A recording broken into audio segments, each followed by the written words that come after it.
BGB এবং ভারতের BSF এর মহাপরিচালক পর্যায়ে একটি বৈঠক অনুষ্ঠিত হয়েছে। বৈঠকের পর আমাদের বিজিবি সংবাদ মাধ্যমে যেই বিজ্ঞপ্তি দিয়েছে সেখানে পুশিনের কথা বলা আছে, সীমান্ত হত্যার কথা বলা আছে, আলহামদুলিল্লাহ।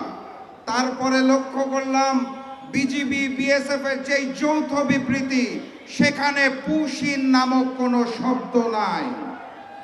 অতীতের বিবৃতিগুলোতে সীমান্ত হত্যা উল্লেখ থাকলেও এবারের যৌথ বিবৃতিতে হত্যা শব্দটি কেটে সীমান্তে হত্যার জায়গায় সীমান্তে মৃত্যু বলা হয়েছে।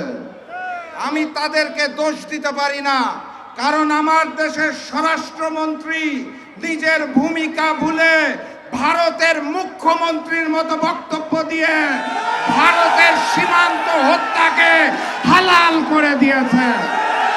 সংগ্রামী সাথী এবং বন্ধুগণ, আজকের যে প্রধান অতিথি এখানে বসা, তার এলাকা খুলনায় মসজিদে ঢুকে গুলি করা হয়েছে।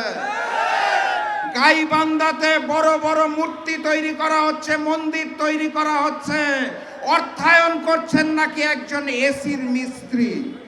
এগুলো কোনো বিচ্ছিন্ন ঘটনা নয়। সংসদে হিজাব নিয়ে কটাক্ষ করা হচ্ছে, পুশিন করা হচ্ছে, সীমান্তে হত্যা করা হচ্ছে। ভারত থেকে হাই কমিশনার প্রবেশ করে অখণ্ড ভারতের স্বপ্ন দেখছেন। বিচ্ছিন্ন ঘটনা নয়।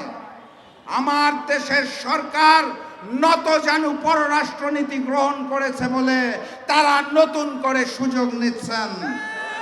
নির্বাচনের পূর্বে বিএনপি বলেছিল মদিনা সনদে দেশ চালাবে, মনে আছে? ক্ষমতায় এসে মদিনার নাকে কেটে মদিনার জায়গায় মোদি সনদে তারা দেশ চালাতে চায়।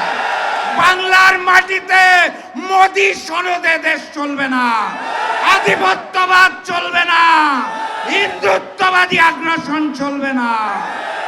প্রকৃত স্বাধীনতা এবং সার্বভৌমত্ব অর্জনের আগ পর্যন্ত আমাদের লড়াই সংগ্রাম চলছে এবং চলবে ইনশাআল্লাহ।